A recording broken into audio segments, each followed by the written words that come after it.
नमस्कार। आज हूँ एप्रिल मास 24 तारीख शुक्रवार। आसतु नजर पकेबा आज केतोटी गुरुत्वपूर्ण खबर उपरे। वीडियोटी को शेष पर्यंत देखिए संपूर्ण खबर जानीपारे। वीडियोटी भल लगे वीडियोटी को गोटे लाइक करने सहित चैनल को सब्सक्राइब करने को जमार भी भूलें।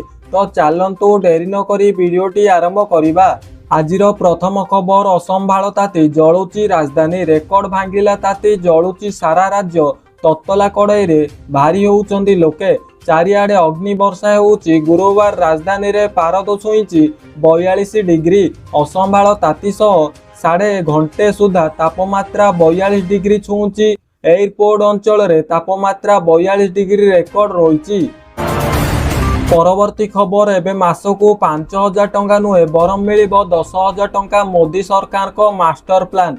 वृद्धावस्था जीवन रेखा भाव में विवेचित अटल पेंशन योजना एवं आहरी आरंभदायक होगाकू जाउची। सरकार अटल पेंशन योजना अंतर्गत 5000 पेंशन को 10,000 को वृद्धि करिपारंती।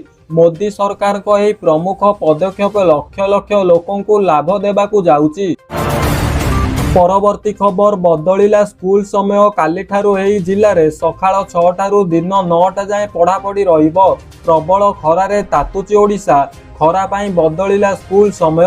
खोर्धा जिल्ला रे काली ठारू समस्त सरकारी एवं बेसरकारी स्कूल समय रे बड़ परिवर्तन होईची। काली ठारू सकाळ 6 ठारू 9टा जाए स्कूल खोलिबो। सूचना मुताबक असह्य ग्रीष्म प्रवाह रे जळुची सारा ओडिशा। प्रबल खरा सांग को भीषण गुळुगुळीर अवस्थित जनजीवन।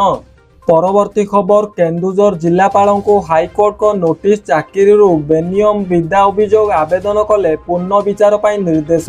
पट्टनायक शुभाकांत नायक सुशांत कुमार साहू केन्दुझर जिला खनिज प्रतिष्ठान कार्यालय जड़े कर्मचारी को चाकरी विदा करने घटना मान्यवर ओडिशा हाईकोर्ट कठोर अभिमुख्य ग्रहण करिसंती। एही मामला रे कोर्ट केन्दुझर जिलापाल को नोटिस जारी करने सहित कर्मचारी आवेदन को आईन अनुजाई विचार करने को निर्देश देइचंती। परवर्ती खबर घरे अधिक गैस सिलिंडर रखिले कटिब कनेक्शन। जरिमाना सहित होई पारे जेल दंड। मध्यप्राच्य रे ईरान इस्राएल युद्ध कारण विश्व गैस सप्लाई चेन उपरे प्रभाव पड़ी।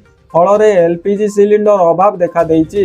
लंबी वेटिंग टाइम बढ़िबा कारण लोके घरे गोटे रु अधिक सिलिंडर जमा करने आरंभ करिसंती। किंतु कौन आपण जानिचंती जे आवश्यकता ठारू अधिक एलपीजी सिलिंडर रखिले आपण असुविधारे पड़ी पारंती। परवर्ती खबर निखोज युवकों मृतदेह उद्धार। आज पूर्वाह्न 9टा बेले जातीय राजपथर पलटाडेरा छक निकट एक ब्रिज तलू जड़े युवकों मृतदेह जोजामरे थाना पुलिस जबत करिथिबा जणा पड़िछि। मृतक जनक स्थानीय अंचलर होई नथिबा जोगु पुलिस बहु कसरत करुथिला। तेबे शव चिन्हट पर मृतक जनक बुर्ला थाना अंतर्गत सतुपाली ग्रामर बोली जणा पड़िथिला। परवर्ती खबर निर्वाचन पर बढ़िबो 28 टंका दाम। सरकार देले बड़ स्पष्टीकरण। निर्वाचन पर पेट्रोल एवं डीजेल मूल्य 28 टंका बढ़िबो बोली साधारण एक जोरदार चर्चा होउची। आउ एही भाइराल दाबी उपरे सरकार स्पष्टीकरण करिसंती जे तेबे एही रिपोर्ट अनुसार केतेक सत्यता रहिछि ताहा जानंतु। हाँ आज्ञा, देश में पेट्रोल एवं डीजेल मूल्य संपर्क में एक बड़ सूचना सामना को आसी। पूर्वर किसी गणमाध्यम रिपोर्ट रे दाबी करा जाउथिला जे निर्वाचन पर देश में पेट्रोल एवं डीजेल रो मूल्य 28 टंका पर्यंत वृद्धि पाई पारे। हेले सरकार एबे एही दाबी गुड़िकर जवाब देइचंती। पेट्रोलियम मंत्रालय एपरी रिपोर्ट को मिथ्या बोली कहिछि एवं अभियोग गुड़ी को स्पष्ट भाव में अस्वीकार करिसंती। परवर्ती खबर सर्वे बेले कामुड़ी देला कुकुर। शिक्षक आहत डाक्तरखाना रे पहुंची तदारक कले तहसीलदार। कोरापुट जिला पट्टांगी ब्लॉक रे जनगणना एवं सर्वे कार्य समय रे एक अभावनीय घटना घटी।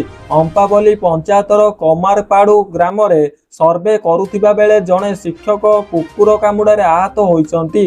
सूचना अनुसार शिक्षक मानस रंजन महापात्र निज सहयोगी सहित कमरापाड़ू ग्राम रे घर को घर बुली सर्वे कार्य करुथिले एवं एही समय हठात एक कुकुर पछपटू आसी तांको डाहाण गोड़ को कामुड़ी देइथिला।